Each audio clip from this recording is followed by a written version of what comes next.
A coordenação da campanha de Bolsonaro continua procurando opções para que o atual presidente conquiste votos entre o eleitorado feminino. Esse é o destaque lá no site da CNN. Depois de lançar caravanas pelo país com a primeira-dama Michele Bolsonaro e a senadora eleita pelo Distrito Federal Damares Alves, agora a ideia é ampliar o chamado Movimento Mulheres com Bolsonaro.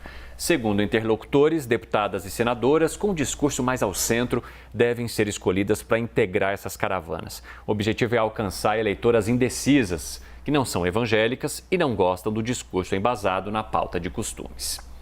Vamos seguir repercutindo isso aí, então, com os nossos analistas. Por enquanto, Alexandre Borges está aqui com a gente. Logo mais, Gustavo Uribe e também Basília Rodrigues chegam para cá. Pode falar, Evandro, pode falar. Aquele horário marcado de 12h50 só foi cumprido por Borges. A vida dá voltas, o mundo dá voltas, você viu, Borges? Não, mas é o plural majestático. Quando você fala nossos analistas, sou eu e a minha presença. Então, é plural. Você viu que é plural majestático. Né? Os monarcas fazem isso, né? A vossa presença, a vossa majestade. Então, você tá ouvindo? Agradeço. E enquanto você fala, você viu, Borges, ó, o reloginho aqui, ó. Esse reloginho é para Basília Uribe, ó. 12h55 pelo horário de Brasília. Aí. E nada dos dois aparecerem. Mas, Borges, enquanto isso, a gente quer ouvir, claro, a sua análise com relação a essa movimentação dos candidatos atrás aí de mulheres para representar esse eleitorado feminino, que é um eleitorado maior, é um eleitorado de peso e que antes, no primeiro turno, era o eleitorado mais indeciso.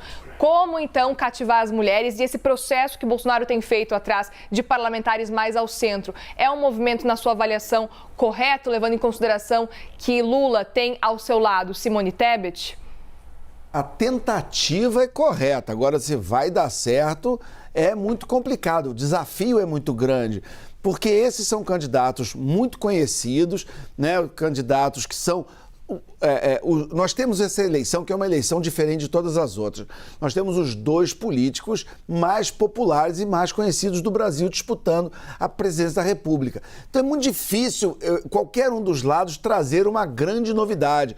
Só se tivesse assim, um grande escândalo, alguma coisa que ninguém ouviu, enfim. Tem ali uma batalha de redes sociais, né? Você tem o chamado gabinete do ódio de um lado, você tem a turma do André Janones do outro, você tem essa guerra aí acontecendo de versões e tal, mas no geral as pessoas estão com uma ideia muito consolidada. Mesmo quem diz que está indeciso é porque está adiando a decisão, mas já tem dentro de si pelo menos uma preferência. Então, esses políticos, eles têm uma dificuldade grande porque eles já ofereceram de A a Z todo o leque de possibilidades e quem tinha que cair para um lado ou para outro já caiu. O que pode fazer a diferença é esse trabalho de máquina. Então, eu tenho destacado, por exemplo, a importância de Minas Gerais.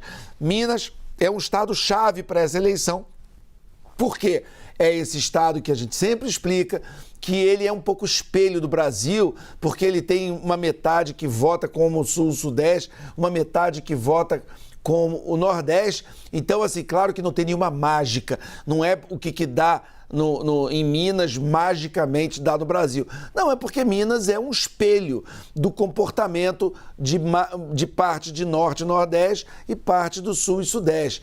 Então, Minas Gerais, ele espelha também como essas campanhas de segundo turno estão ou não sendo bem-sucedidas. Especificamente ali em Minas Gerais, você tem Romeu Zema, que foi muito bem votado, reeleito em primeiro turno, precisando entregar mais votos para Jair Bolsonaro do que entregou no primeiro turno. Minas é um estado complicado. Aécio Neves foi governador do estado 2 vezes por 8 anos, depois foi candidato a presidente em 2014 e não venceu no seu estado. Minas não deu a presidência para Aécio Neves e também o Brasil não deu. Então, é um desafio grande para os candidatos, mas os candidatos, para virar voto, eles têm que trazer novidades, têm que dizer algo para o eleitor, especificamente essa eleitora, que elas não tenham ouvido ainda. O que pode se trazer de novidade? É muito difícil.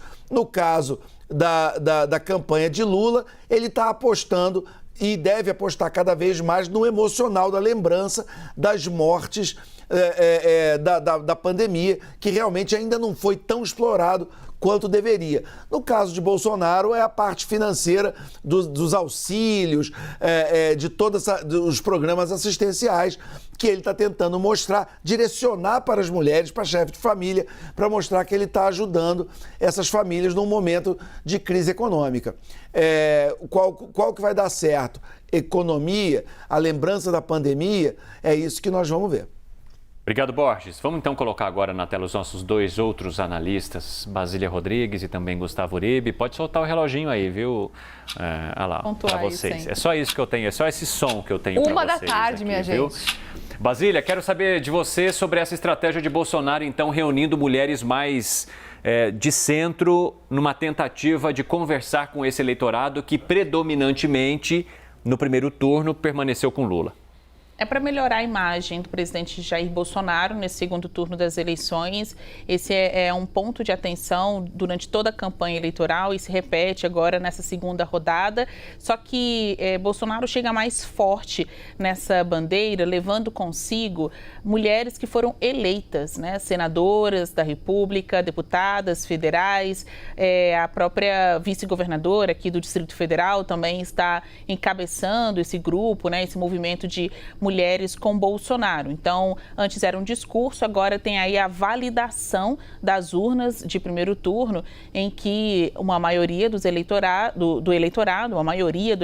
foi lá e confirmou estes nomes de mulheres ligadas ao bolsonarismo, é claro, ao presidente Jair Bolsonaro. Eu gostaria de destacar também a estratégia do presidenciável Luiz Inácio Lula da Silva. Ele vai passar aí uma rodada de caminhada por várias cidades nordestinas, também tentando rivalizar, quebrar aquele argumento dos aliados de Bolsonaro de que não tem Lula nas ruas. A gente disse isso na semana passada, veja que o movimento só se intensificou, né, no fim de semana, e a agenda contempla Belford Roxo, hoje tem Complexo do Alemão também no Rio de Janeiro, Salvador, Aracaju, Maceió, Recife. Então são diversos lugares em que terá Lula nas ruas, nesse contato íntimo, né, próximo com o eleitor. Um ponto de importância nestas nossas análises até o dia, né, do fatídico 30